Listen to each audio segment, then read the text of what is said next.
북한이 특급 비상령을 선포했습니다. 사상교육 최우수 여성 소대장이 남북한 철조망을 넘어 흔적도 없이 사라졌습니다.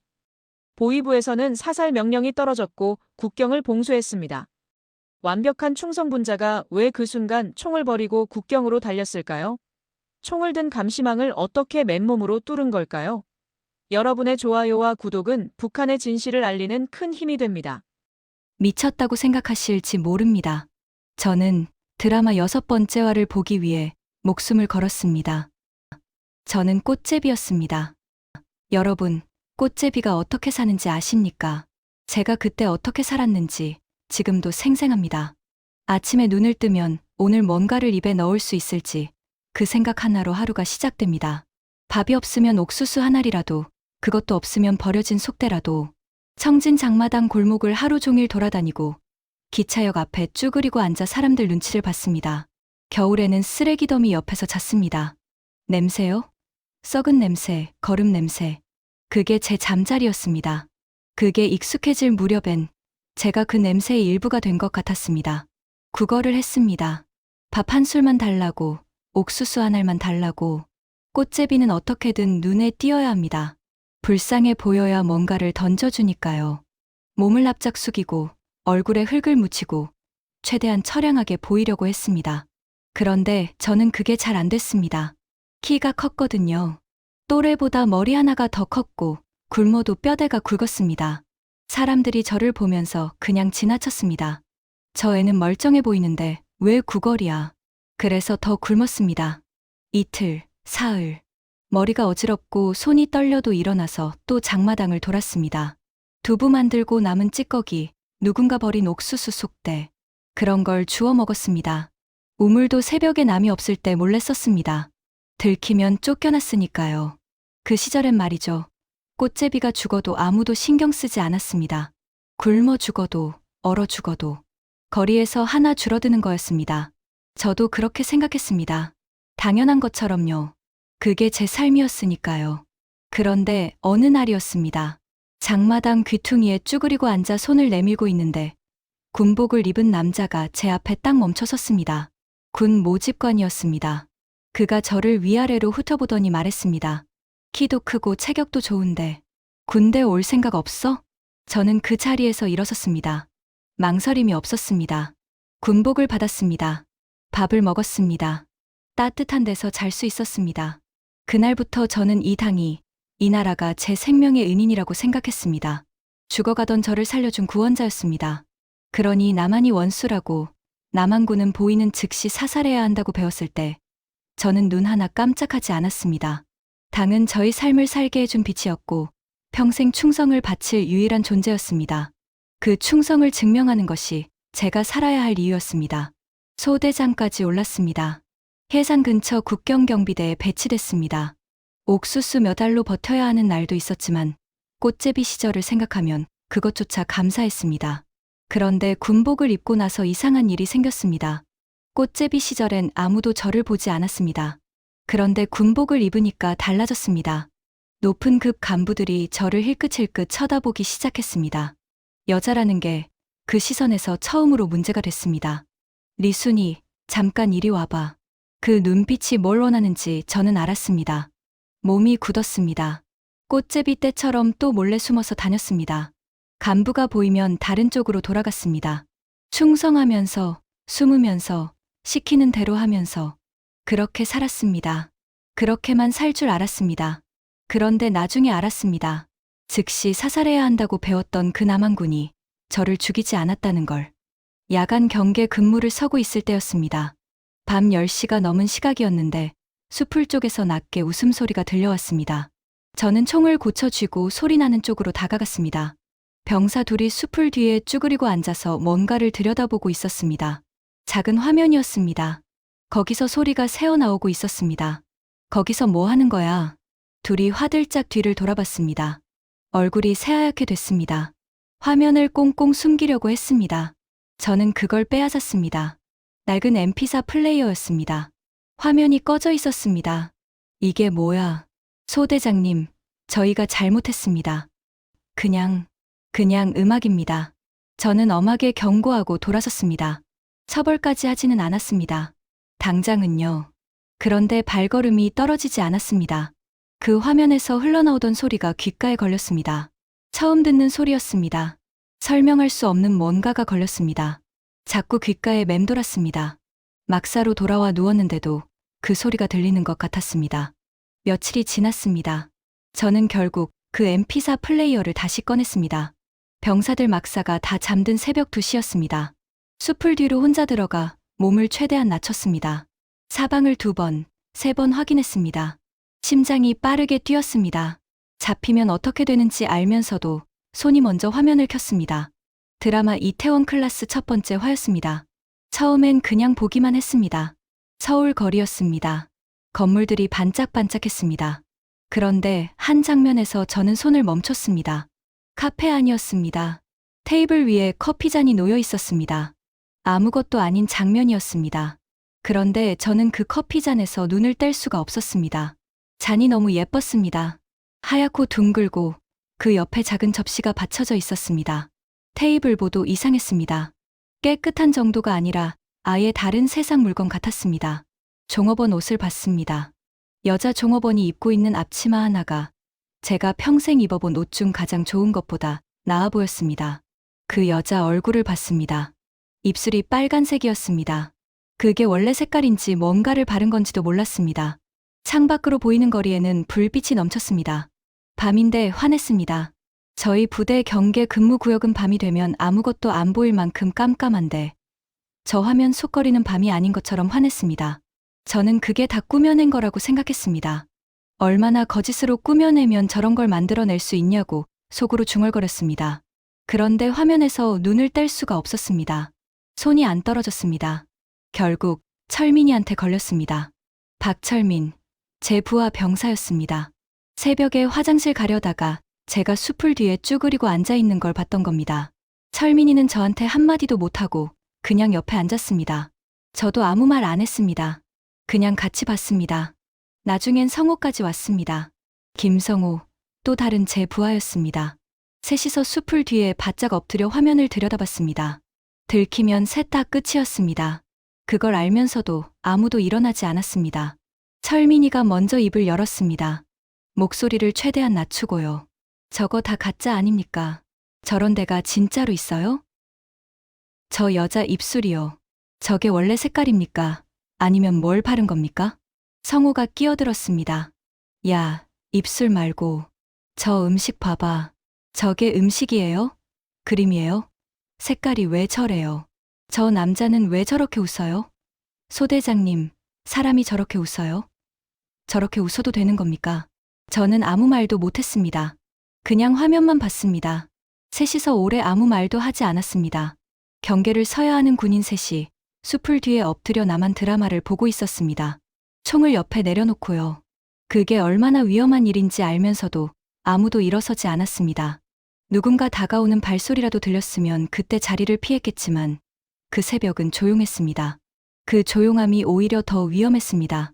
여러분도 아시다시피 북한에서 한국 영상을 보다가 잡히면 어떻게 되는지 아실 겁니다. 그 시절 같은 부대에서 한국 영상을 보다가 끌려간 병사가 있었습니다. 처음엔 금방 나올 거라고 다들 그랬습니다. 그런데 나오지 않았습니다. 소식이 끊겼습니다. 그게 어떤 의미인지 우리는 다 알았습니다. 알면서도 또 봤습니다. 또 엎드렸습니다. 또 화면을 켰습니다. 그 화면이 가짜라고 생각했습니다. 진심으로요. 나만이 만들어낸 거짓 선전이라고 배웠던 대로 생각했습니다. 그런데 말이죠. 가짜면 어떻습니까? 그 가짜 화면 속 커피잔이 진짜보다 더 예뻤습니다. 그 가짜 화면 속 사람들이 진짜보다 더 환하게 웃었습니다. 가짜를 만들어내도 저렇게 만들어낼 수 있다는 것 자체가 저는 그게 자꾸 이상했습니다. 머릿속에서 지워지지가 않았습니다. 제가 그때 처음으로 알았습니다. 죽음과 맞바꿀 수 있는 무엇인가를 찾아내버리고 말았다는 걸. 말도 안 되겠지만 일주일치 옥수수를 가져간데도 그때 저는 괜찮았을 것 같습니다. 처음엔 그냥 좋았습니다. 몰래 보는 게 무섭긴 했지만 그래도 좋았습니다. 그런데 어느 순간부터 제가 달라졌습니다. 세상이 달라진 게 아니라요. 장마당에서 흔하게 들리던 노래가 있었습니다. 김연자의 아모르 파티였습니다. 여러분도 아시죠? 가슴이 뛰는 대로 가면 돼. 그게 너의 길이야. 그 노래였습니다. 김정일도 좋아했다는 노래였고 부대 안에서도 가끔 흘렀습니다. 저도 모르게 흥얼거린 적이 있었습니다. 딱히 뜻을 생각하면서 부른 게 아니라 그냥 귀에 익어서요. 그런데 어느 날 상부에서 지시가 내려왔습니다. 아모르 파티 금지. 이유는 한 가지였습니다. 노래 안에 들어있는 개인의 감정, 자기 선택이라는 개념이 문제라는 거였습니다. 가슴이 뛰는 대로 가면 돼. 그 한 줄이 문제였습니다. 앞으로는 수령님을 찬양하는 가사로만 허용한다고 했습니다. 김정일이 듣던 노래를 김정은이 금지시킨 겁니다. 그게 시작이었습니다. 그 뒤로 얼마 지나지 않아서였습니다. 같은 부대 병사가 막사에서 BTS 노래에 맞춰 혼자 춤을 추다가 신고를 당했습니다. 그날 바로 끌려갔고 처음엔 금방 나오겠지. 다들 그랬습니다. 몇 달이 지나도 1년이 지나도 나오지 않았습니다. 그게 어떤 의미인지 우리는 알면서 모른 척했습니다. 해산 장마당에서 오징어 게임 USB를 팔던 청년이 공개 처형당했다는 소문도 돌았습니다. 소문인지 사실인지 확인할 방법이 없었습니다. 그런데 그 시절엔 그런 소문이 대부분 사실이었거든요. 소문이 아니기를 바라면서 사실일 거라는 걸 알면서 사는 거였습니다. 부대 근처 간부 아내가 한국 드라마에서 본 요리 방식을 따라했다가 체포됐습니다. 간부 아내가요. 여러분도 아시다시피 북한에서 간부 가족은 일반 주민보다 훨씬 안전합니다. 그 사람들도 건드리지 않는다는 불문율 같은 게 있거든요. 그런데 그걸 잡아간 겁니다. 그 집 아이들이 어머니를 찾으며 울었다는 말을 들었습니다. 저는 못 들은 척했습니다. 살아남으려면 그래야 했으니까요. 그런데 말이죠. 그렇게 무서운 상황에서도 밤이 되면 저는 숲을 뒤로 나왔습니다. 총살 소문을 들은 그 다음 날에도 화면을 켰습니다. 철민이와 성우도 마찬가지였습니다. 셋이서 숨을 죽이고 엎드렸습니다. 무서웠습니다. 그런데 더 무서운 건 무서운데도 멈추질 않는다는 거였습니다. 이태원 클라스 5번째 화였습니다. 주인공 세로이가 말했습니다. 내가 원하는 걸 포기하는 순간 그게 진짜 지는 겁니다. 저는 그 대사에서 화면을 멈췄습니다. 손가락이 굳었습니다. 다시 재생했습니다. 3번, 4번. 철민이와 성우도 아무 말이 없었습니다. 내가 원하는 것. 저는 그게 뭔지 생각해 본 적이 없었습니다. 원하는 것을 원하면 안 된다고 배웠으니까요. 수령님이 원하는 것이 내가 원하는 것이었습니다. 그게 당연한 줄 알고 살았습니다. 그런데 그때 처음으로 생각했습니다. 이 땅에는 나라는 게 없구나. 내가 무엇을 원하는지, 내가 어디로 가고 싶은지, 그런 걸 생각하면 안 되는 곳이구나. 몸이 떨렸습니다. 추워서가 아니었습니다. 드라마는 5번째 화에서 끊겼습니다. USB가 거기서 잘려 있었습니다. 다음 화가 없었습니다. 껐다가 다시 켰습니다. 달라지지 않았습니다. 철민이가 낮게 물었습니다. 6번째 화는 없는 겁니까? 성우가 대답했습니다. 모르겠다고. 셋이서 한참 꺼진 화면 앞에 앉아 있었습니다. 그 침묵이 지금도 생각납니다. 그날 밤 막사로 돌아와 이불을 뒤집었었습니다. 아모르 파티를 불렀습니다. 이제는 금지된 그 노래를요. 소리가 새어나오면 안 됐습니다. 입을 거의 닫고 이불 속에서요. 가슴이 뛰는 대로 가면 돼. 눈물이 났습니다. 왜 우는지 그때는 몰랐습니다. 꽃제비 시절 이후로 그렇게 울어본 적이 없었습니다. 그때는 배가 고파서 울었는데 이날 밤은 달랐습니다. 이게 삶이라면 얼마나 좋을까. 자기가 원하는 걸 원한다고 말할 수 있는 삶. 그게 진짜 내 삶이라면 죽어도 좋겠다는 생각이 들었습니다. 죽어도 좋겠다는 생각이 드는 게 무섭지 않았습니다. 그게 더 무서웠습니다. 그 시절엔 말이죠. 저뿐만이 아니었습니다. 부대 안에서 뭔가 이상한 낌새가 있었습니다. 드러내놓고 말하는 사람은 없었습니다. 그랬다간 바로 신고당하니까요. 그런데 눈빛이 달랐습니다. 식사 시간에 아무 말 없이 앉아있는 병사들을 보면 뭔가 생각하는 게 있다는 게 느껴졌습니다. 충성 맹세를 하는 시간이 있었습니다. 수령님을 위해 목숨을 바치겠다고 외치는 시간이요. 저는 큰 소리로 외쳤습니다. 다른 병사들도 그랬습니다. 그런데 어느 날부터인가 그 목소리가 이상하게 들렸습니다. 너무 크게 외치는 게 오히려 이상하게 느껴졌습니다. 진짜로 믿는 사람이라면 저렇게 목소리를 높일 필요가 없다는 생각이 들었거든요. 당은 저를 살려준 구원자였습니다. 그 생각은 변하지 않았습니다. 그런데 그 구원자가 내가 부를 수 있는 노래를 내가 볼 수 있는 화면을, 내가 할 수 있는 생각을 하나씩 지워나가고 있다는 것도 이제는 보였습니다. 두 가지가 동시에 사실이었습니다. 당은 저를 살려줬습니다. 그리고 당은 저를 죽이고 있었습니다. 그 두 가지가 머릿속에서 부딪히는 게 그때 제가 느낀 가장 큰 고통이었습니다. 저는 그날 이후로 달라졌습니다. 겉은 달라진 게 없었습니다.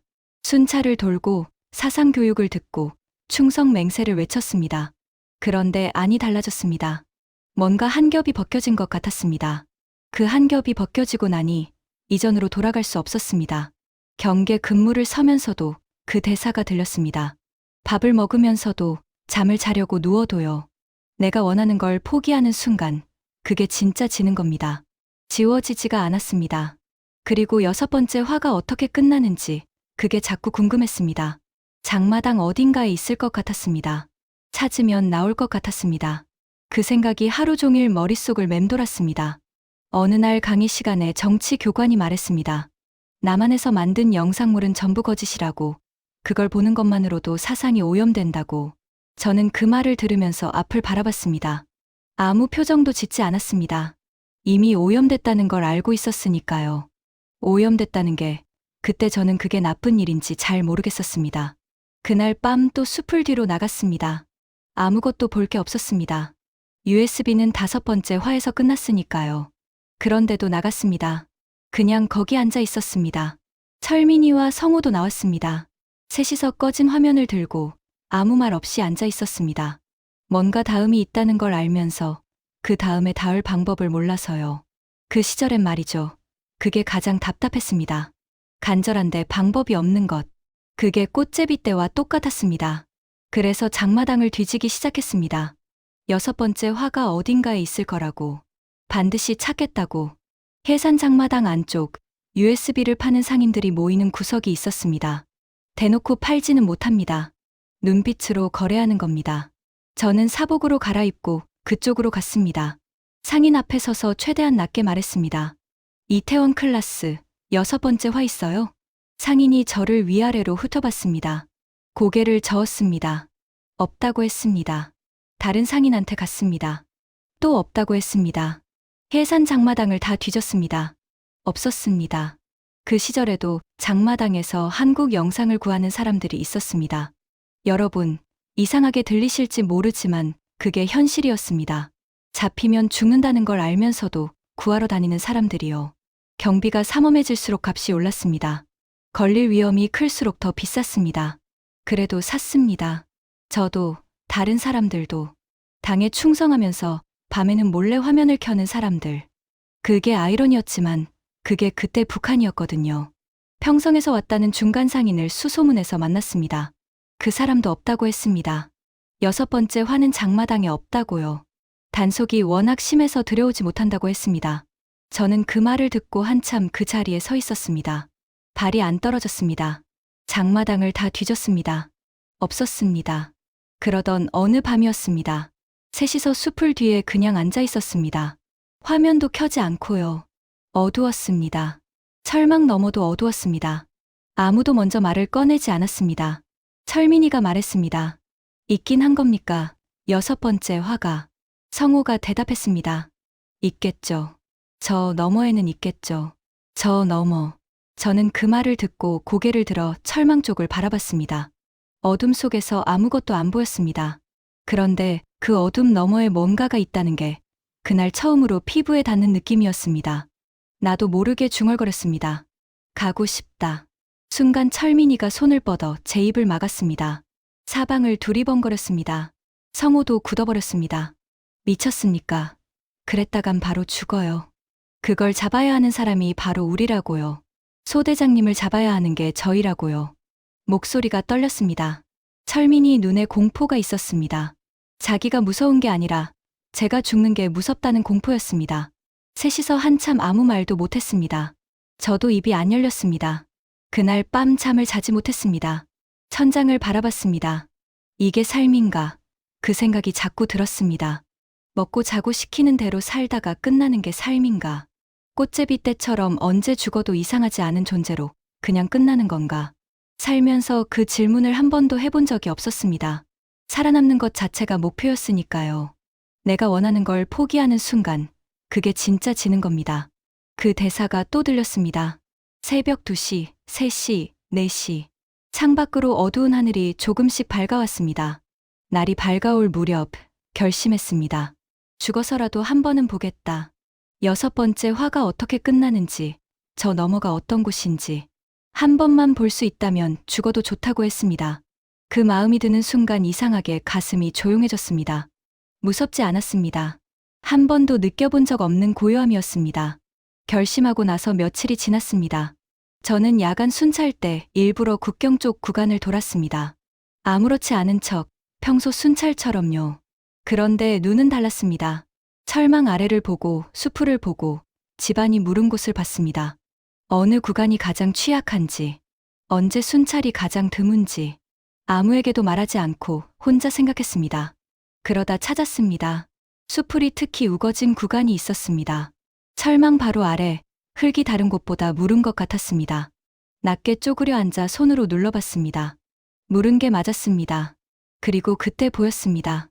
수풀 안쪽으로 누군가 파담한 것 같은 작은 구멍이 있었습니다. 오래된 것 같았는데 사람이 판 게 맞았습니다.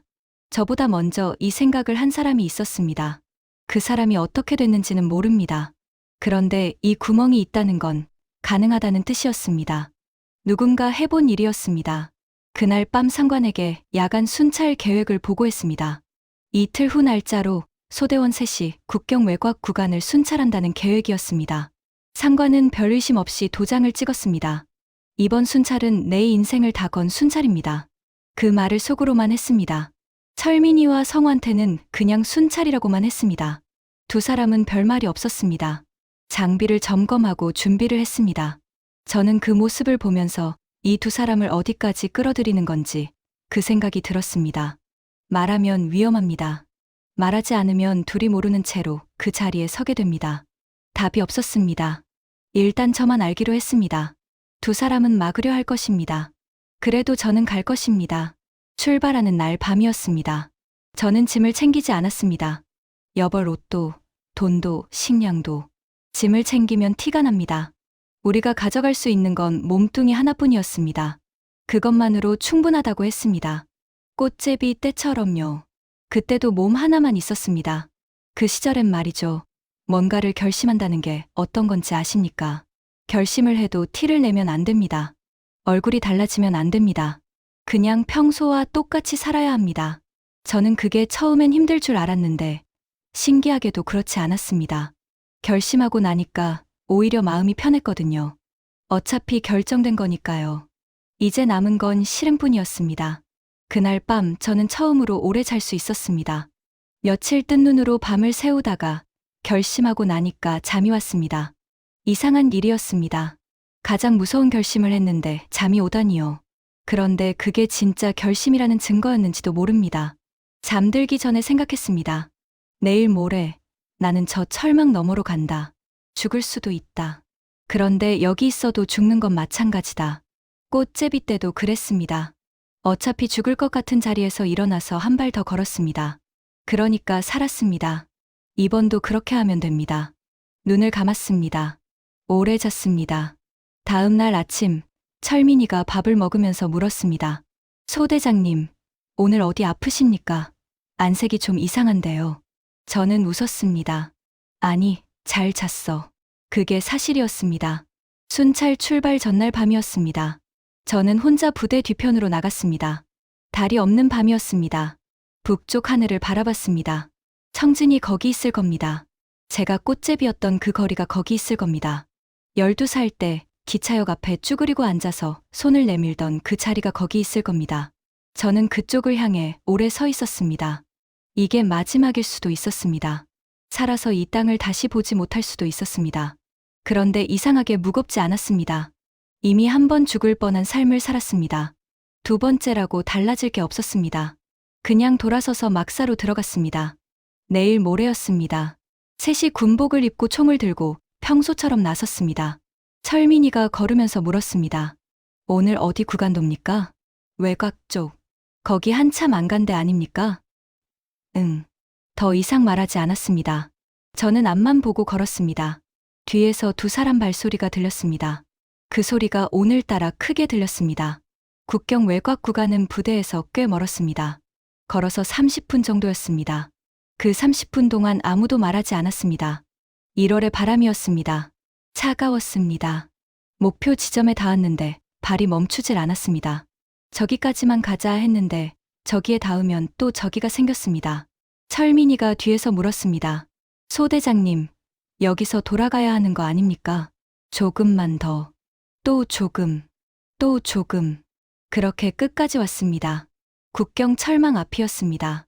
셋이서 멈췄습니다. 아무도 말하지 않았습니다. 저는 숲을 안쪽으로 들어가 쪼그려 앉았습니다. 손으로 흙을 더듬었습니다. 있었습니다. 그 구멍이 있었습니다.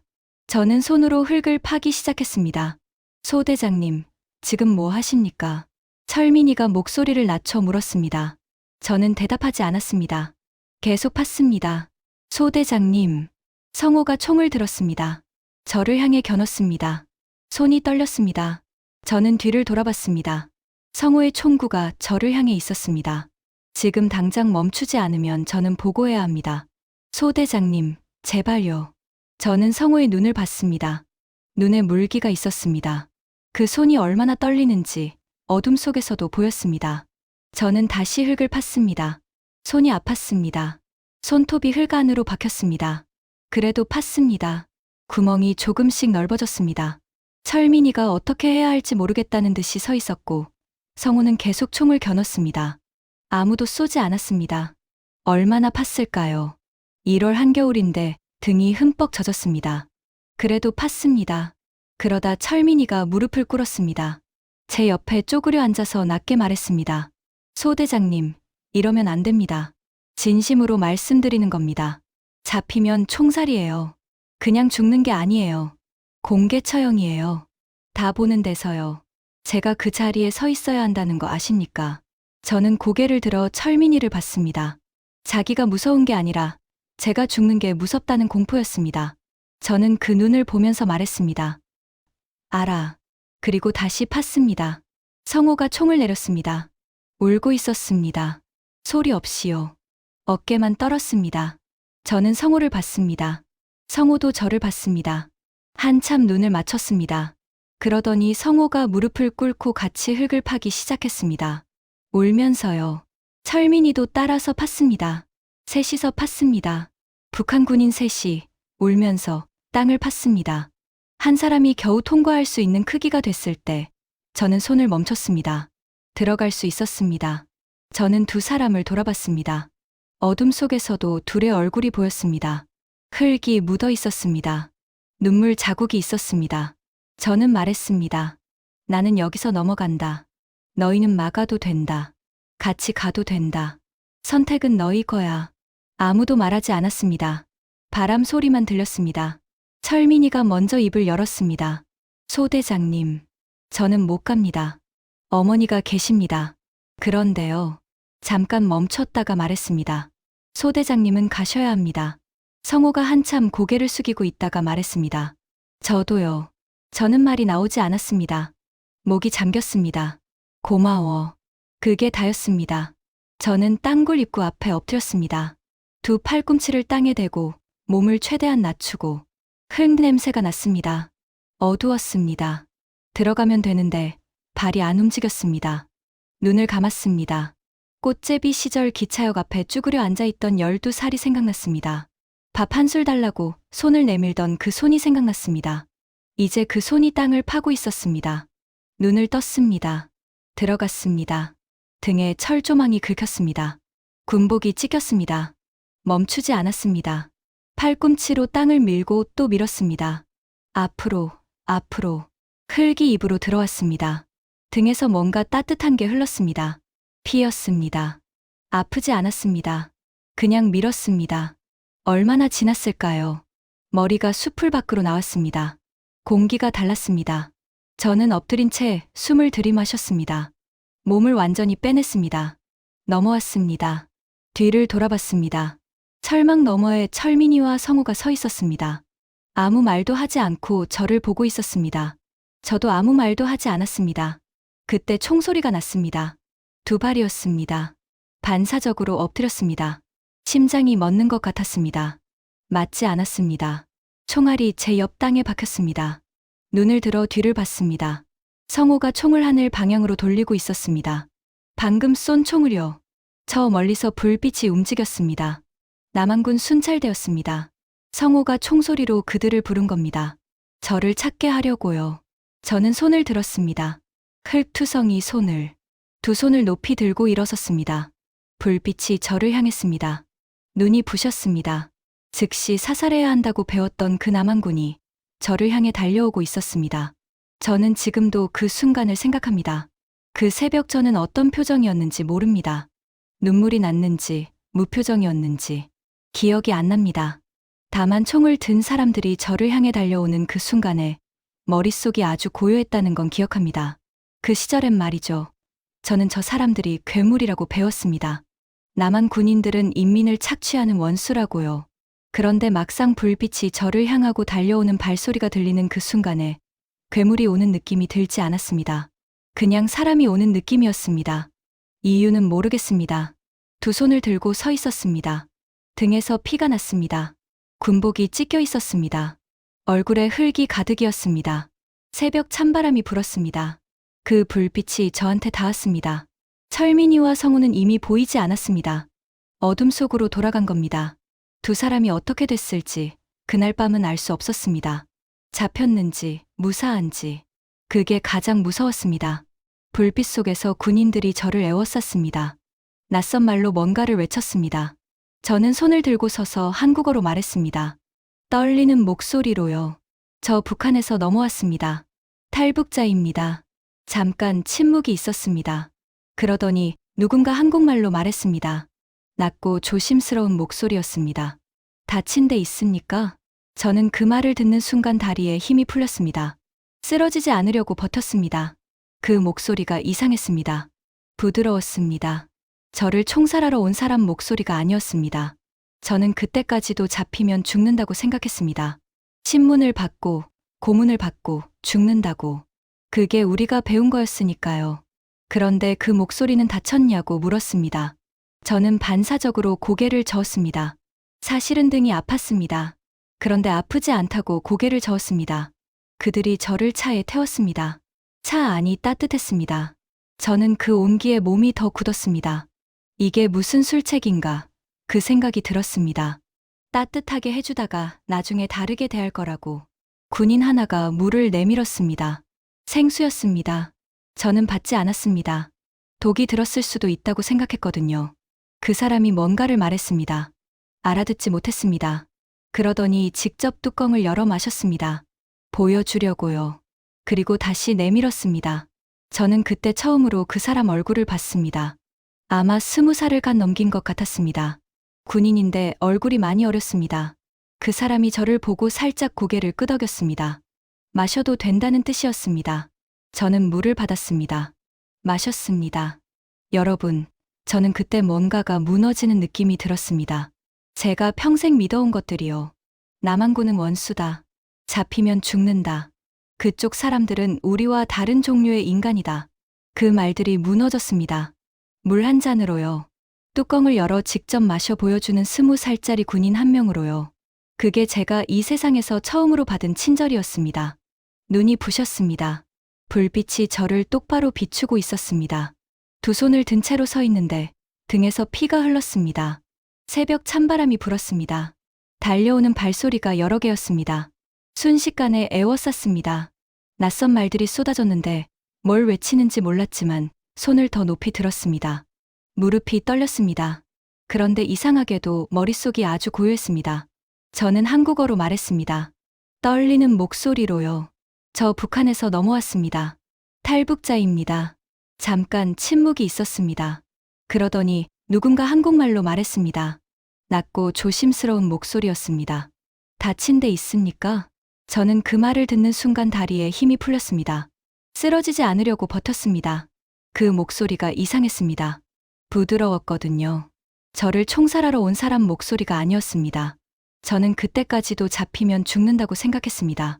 신문을 받고 고문을 받고 죽는다고. 그게 우리가 배운 거였으니까요. 그런데 그 목소리는 다쳤냐고 물었습니다. 저는 반사적으로 고개를 저었습니다. 사실은 등이 아팠습니다. 그런데 아프지 않다고 고개를 저었습니다. 그들이 저를 차에 태웠습니다. 차 안이 따뜻했습니다. 저는 그 온기에 오히려 몸이 더 굳었습니다. 이게 무슨 술책인가? 그 생각이 들었습니다. 따뜻하게 해주다가 나중에 다르게 대할 거라고요. 군인 하나가 물을 내밀었습니다. 생수였습니다. 저는 받지 않았습니다. 그 사람이 뭔가를 말했습니다. 알아듣지 못했습니다. 그러더니 직접 뚜껑을 열어 마셨습니다. 보여주려고요. 그리고 다시 내밀었습니다. 저는 그때 처음으로 그 사람 얼굴을 봤습니다. 20살을 간 넘긴 것 같았습니다. 군인인데 얼굴이 많이 어렸습니다. 그 사람이 저를 보고 살짝 고개를 끄덕였습니다. 마셔도 된다는 뜻이었습니다. 저는 물을 받았습니다. 마셨습니다. 여러분, 저는 그때 뭔가가 무너지는 느낌이 들었습니다. 나쁜 의미가 아니라요. 제가 평생 믿어온 것들이 무너지는 느낌이었습니다. 남한군은 원수다. 잡히면 죽는다. 그쪽 사람들은 우리와 다른 종류의 인간이다. 그 말들이 무너졌습니다. 물 한 잔으로요. 뚜껑을 열어 직접 마셔 보여주는 20살짜리 군인 한 명으로요. 그게 제가 이 세상에서 처음으로 받은 친절이었습니다. 아, 꽃제비 시절에 가끔 밥을 던져주던 아주머니가 있긴 했습니다. 그런데 그건 불쌍히 여기는 거였고요. 이 사람은 달랐습니다. 그냥 사람으로 대하는 거였습니다. 시설에 도착했습니다. 낯선 건물이었습니다. 안으로 들어가니 불이 밝게 켜져 있었습니다. 저는 그 밝음에 눈이 아팠습니다. 북한에서는 밤에 이렇게 밝은 공간이 없었거든요. 전기가 늘 부족했으니까요. 그런데 이 건물은 새벽인데도 대낮처럼 환했습니다. 방으로 안내를 받았습니다. 작은 방이었습니다. 침대 위에 흰색 티셔츠와 바지가 놓여 있었습니다. 깨끗했습니다. 저는 그 옷을 한참 들여다보다가 손으로 만져봤습니다. 진짜였습니다. 잠시 후 여자 군인이 들어왔습니다. 등 상처를 확인하더니 소독을 하고 뭔가를 발라줬습니다. 아팠는데 아프다는 말을 못했습니다. 고맙다는 말도요. 그냥 가만히 있었습니다. 그 여자 군인이 나가면서 말했습니다. 좀 쉬세요.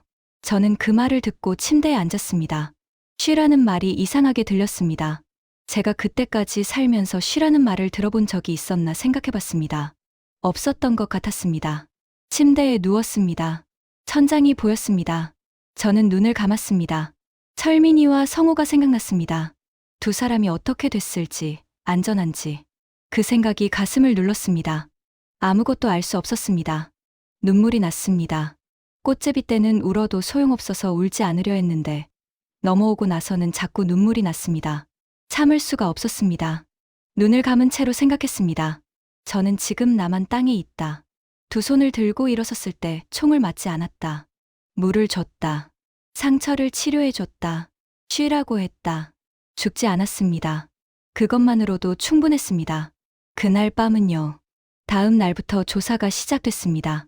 여러분, 탈북하면 바로 자유를 얻는 게 아닙니다. 일단 국가정보원에서 조사를 받습니다. 북한 군인이 넘어왔으니까 더 꼼꼼하게 봤겠지요. 간첩인지 아닌지를 확인해야 하니까요. 저도 그걸 알고 있었습니다. 그래서 긴장했습니다. 조사관이 들어왔습니다. 나이 지긋한 남자였습니다. 저는 그가 들어오는 순간 몸이 굳었습니다. 북한에서 조사를 받으면 어떻게 되는지 알고 있었으니까요. 그런데 그 사람이 앉으면서 말했습니다. 밥은 먹었습니까? 저는 그 말이 무슨 뜻인지 한참 생각했습니다. 조사가 시작되는 건데 밥을 먹었냐고 물어봤습니다. 네. 뭐가 나왔어요? 흰밥이 나왔습니다. 맛있었어요? 저는 대답을 못했습니다. 맛있었냐고요.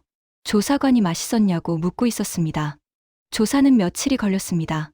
왜 탈북했는지, 부대 상황이 어떤지, 아는 정보가 뭔지. 저는 아는 걸 다 말했습니다. 숨길 게 없었습니다. 간첩이 아니었으니까요. 드라마 6번째 화를 보러 온 사람이었으니까요.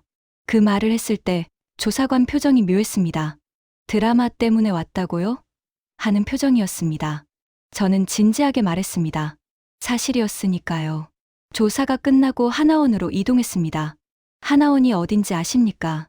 탈북자들이 남한 생활에 적응하도록 돕는 시설입니다. 거기서 몇 주를 지냈습니다. 한국어 수업도 있었습니다. 이상하죠? 같은 한국말인데 수업을 받았습니다. 오래 나뉘어 살다 보니 말이 달라진 거였습니다. 그 시절엔 말이죠. 제가 처음에 가장 놀란 건 밥이 아니었습니다. 흰밥에 반찬이 여러 가지 나온 것도 놀라웠지만 그것보다 더 놀란 게 있었습니다. 수돗물이었습니다. 수도꼭지를 틀면 물이 나왔습니다. 그게 당연한 거잖아요, 여러분. 그런데 저한테는 당연하지 않았습니다. 북한에서 물을 구하려면 우물에 가야 했습니다. 새벽에 난 몰래 가야 했거든요. 그런데 여기는 수도꼭지만 틀면 됐습니다. 저는 첫날 수도꼭지를 한참 틀었다, 잠갔다 했습니다. 물이 나오는 게 신기해서요. 그 다음엔 전기였습니다. 밤새 불이 켜져 있었습니다. 끄지 않아도 됐습니다. 자다가 새벽에 깨서 불이 켜져 있는 걸 보고 한참 그걸 바라봤습니다. 낯설었습니다. 하나원에서 사흘째 되던 날이었습니다. 직원 한 분이 저를 작은 방으로 데려가서 말했습니다. 오늘 보고받은 게 있는데요. 사흘 전 탈북자님이 넘어온 지점 근처에서 북한 군인 2명이 추가로 넘어왔다고 합니다. 저는 그 말을 듣고 숨이 멎었습니다. 둘 다 살아 있습니까? 네, 살아서 넘어왔습니다. 저는 그 자리에서 그냥 울었습니다. 참을 수가 없었습니다. 직원분이 당황하셨던 것 같습니다. 저는 그냥 울었습니다. 소리까지 났습니다. 철민이와 성호였습니다. 살아서 넘어온 겁니다. 다 살았습니다. 그날부터 하나원 생활이 달라졌습니다. 제가 달라진 겁니다. 두 사람이 살아있다는 걸 알고 나니까 이제 진짜 시작이라는 느낌이 들었습니다. 살아야겠다는 마음이 확실해졌습니다. 하나원 생활이 끝날 무렵 담당 선생님이 저를 불러서 말했습니다. 이제 곧 세상으로 나가게 될 거라고요. 서울에 방을 구해줄 거라고요. 저는 그 말을 듣고 처음엔 무서웠습니다. 혼자요?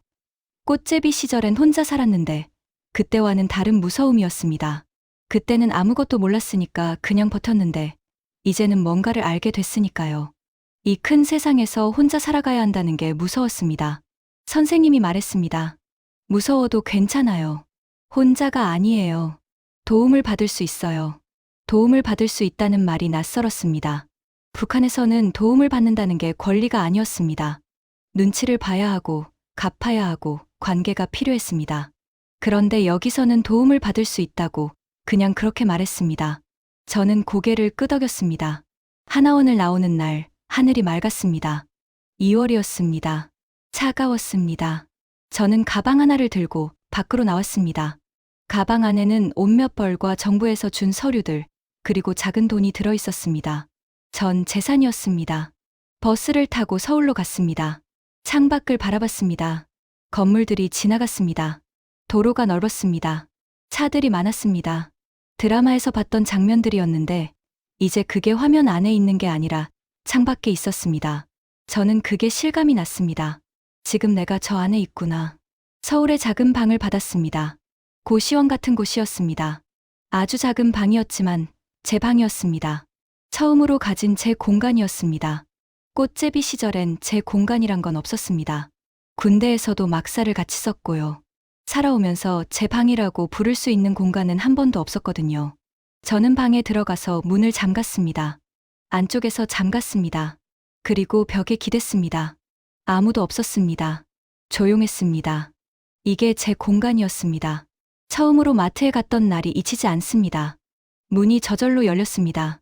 자동문이었거든요. 저는 그 앞에서 멈췄습니다. 직원분이 먼저 들어가서 보여줬습니다. 저도 따라 들어갔습니다. 안으로 들어가는 순간 말문이 막혔습니다. 물건이 넘쳤습니다. 천장까지 닿을 것 같은 선반의 과자, 음료, 라면, 통조림. 종류가 너무 많아서 어디를 봐야 할지 몰랐습니다. 그 자리에 서서 한참 그냥 봤습니다. 과자 하나를 집어 들었습니다. 뒷면에 숫자가 찍혀 있었습니다. 유통기한이었습니다. 직원분이 설명해 줬습니다. 그 날짜까지 먹어도 안전하다는 뜻이라고요.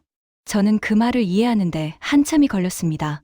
여러분도 아시다시피 그게 당연한 거잖아요. 그런데 저한테는 당연하지 않았습니다. 북한에서는 뭔가 먹을 걸 구하면 그냥 먹습니다. 상했는지 아닌지는 냄새로 맡아보고 판단하는 거거든요. 그런데 여기는 날짜를 찍어서 알려줍니다. 당신이 먹어도 안전한 날짜가 여기까지라고요. 저는 그 과자를 오래 들고 있었습니다. 내려놓기가 싫었습니다. 편의점에 처음 들어간 날도 잊지 못합니다. 밤 10시가 넘었는데 불이 환하게 켜져 있었습니다. 24시간 열려 있는 데라고 했습니다. 하루 종일, 밤새, 항상요. 저는 그 말을 듣고 웃었습니다. 웃기려고 한 게 아니라 그냥 웃음이 나왔습니다.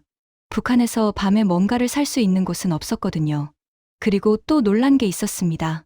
사람들이 그냥 웃는다는 거였습니다. 이유 없이요. 마트에서 직원이 어서 오세요 하면서 웃었습니다. 길에서 눈이 마주쳐도 웃었습니다. 저는 처음엔 그 웃음이 이상했습니다. 뭔가 목적이 있는 건가, 저한테서 뭔가를 원하는 건가 싶었습니다. 그런데 아니었습니다. 그냥 웃는 거였습니다. 드라마 속 화면에서 봤던 그 웃음이 진짜였습니다. 그 시절엔 말이죠.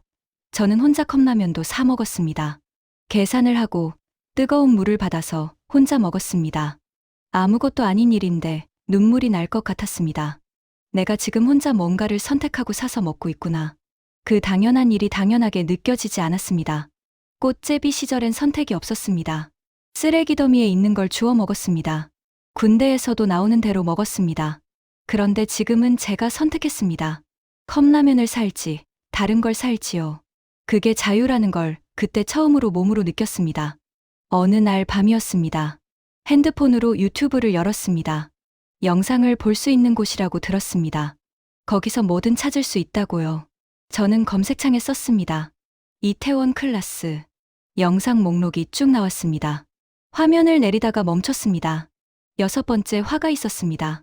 제목 옆에 숫자 6이 찍혀 있었습니다. 손이 떨렸습니다. 저는 그 화면을 눌렀습니다. 영상이 열렸습니다. 드라마가 시작됐습니다. 5번째 화가 끝난 바로 그 장면에서 이어졌습니다. 저는 핸드폰을 두 손으로 꼭 잡고 봤습니다. 소리를 크게 하지 않았습니다. 이어폰도 없었습니다. 작은 소리로 혼자 봤습니다. 여러분, 저는 그 드라마가 어떻게 끝났는지 여기서 말씀드리지 않겠습니다. 직접 보시라고요. 대신 이것만 말씀드리겠습니다. 제가 6번째 화를 보면서 울었습니다. 드라마가 슬퍼서 울었습니다. 그런데 그것만이 아니었습니다. 제가 지금 이걸 보고 있다는 것 때문에 울었습니다. 여기까지 오는 동안 있었던 일들이 생각나서 울었습니다. 철민이와 성우가 생각나서 울었습니다. 꽃제비 시절에 그 아이가 생각나서 울었습니다. 그리고 이 드라마를 보기 위해 목숨을 건 것이 맞는 일이었냐고 저한테 물었을 때 처음으로 확실하게 대답할 수 있었습니다. 맞았습니다. 영상이 끝나고 한참 핸드폰 화면을 들여다봤습니다. 어두워진 화면에 제 얼굴이 비쳤습니다. 흙이 묻은 얼굴은 아니었습니다. 낯선 얼굴이었습니다. 이게 제 얼굴인가 한참 보다가 화면을 껐습니다. 창문으로 서울 밤 불빛이 보였습니다. 저기에 사람들이 살고 있구나. 밥을 먹고 텔레비전을 보고 자고 있을 겁니다.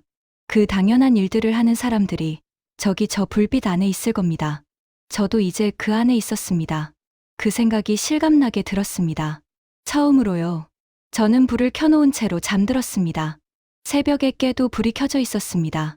아, 맞다, 여기는 전기가 있구나 하고 다시 잠들었습니다. 그렇게 몇 번을 깼습니다. 그런데 이상하게 나쁘지 않았습니다. 불이 켜진 채로 자는 게 오히려 안심이 됐습니다.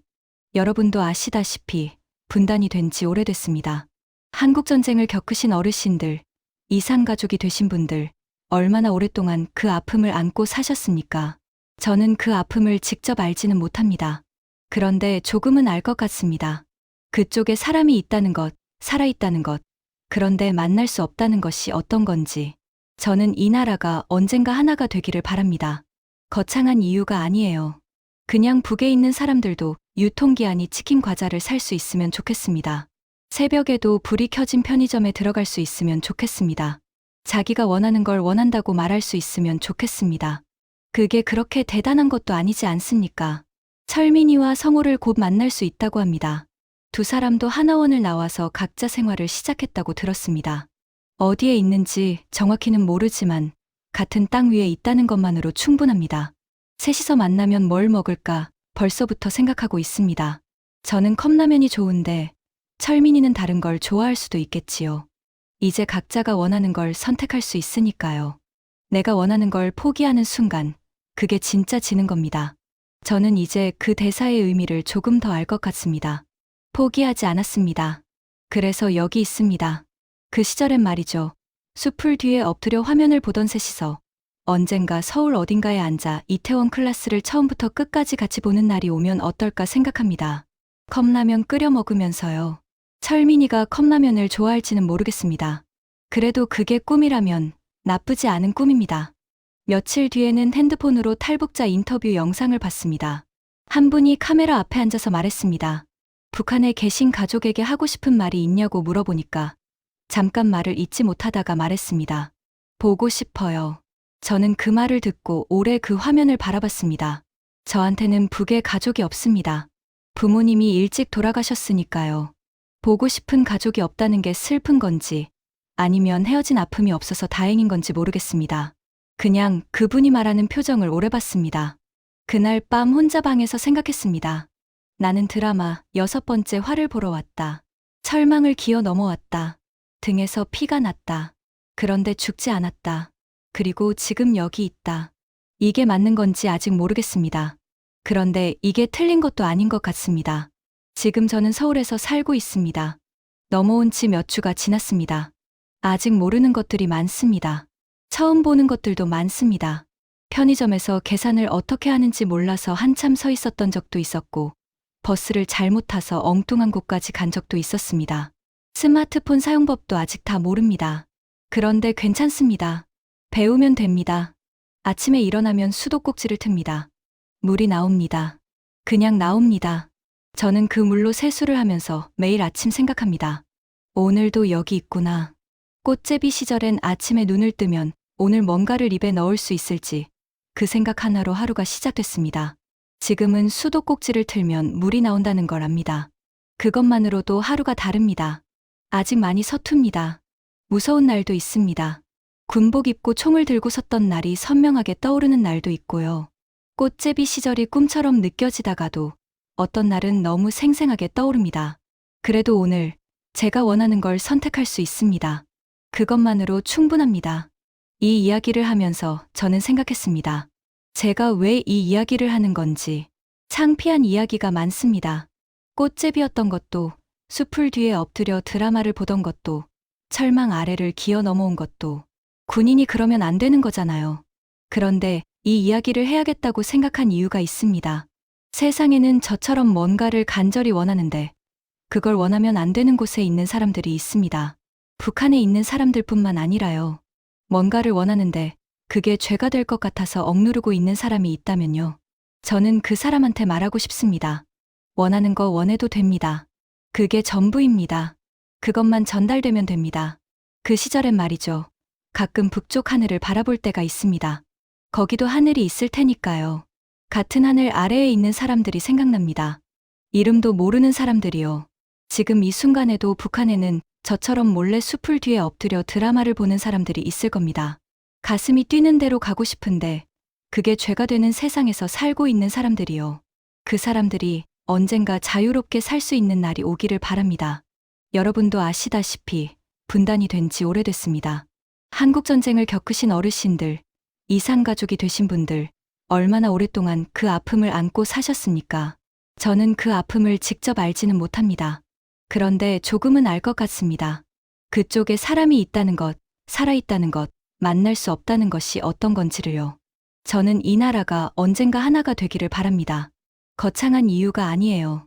그냥 북에 있는 사람들도 유통기한이 치킨 과자를 살 수 있으면 좋겠습니다. 새벽에도 불이 켜진 편의점에 들어갈 수 있으면 좋겠습니다. 자기가 원하는 걸 원한다고 말할 수 있으면 좋겠습니다. 그게 그렇게 대단한 것도 아니지 않습니까? 저는 드라마 6번째 화를 보러 왔습니다. 목숨을 걸었습니다. 그게 맞는 선택이었는지는 지금도 모르겠습니다. 그런데 후회하지 않습니다. 내가 원하는 걸 포기하는 순간, 그게 진짜 지는 겁니다. 저는 지지 않았습니다. 가슴이 뛰는 대로 가면 됩니다. 그게 너의 길이야. 저는 갔습니다. 여기 있습니다. 여러분, 들어주셔서 감사합니다. 이 길의 끝에 서 계신 모든 분들을 응원합니다. 요즘 이런 생각을 가끔 합니다. 그때 숲을 뒤에 엎드려 화면을 보던 셋이서 언젠가 서울 어딘가에 앉아 이태원 클라스를 처음부터 끝까지 같이 보는 날이 오면 어떨까 하고요. 컵라면 끓여 먹으면서요. 철민이는 컵라면을 좋아할지 모르겠습니다. 성우는 뭘 좋아할지도 모릅니다. 그래도 그게 꿈이라면 나쁘지 않은 꿈입니다. 꽃제비 시절엔 꿈이라는 게 없었습니다. 내일 뭘 먹을까? 그게 전부였습니다. 군대에서도 꿈 같은 건 없었습니다. 그런데 지금은 꿈이 생겼습니다.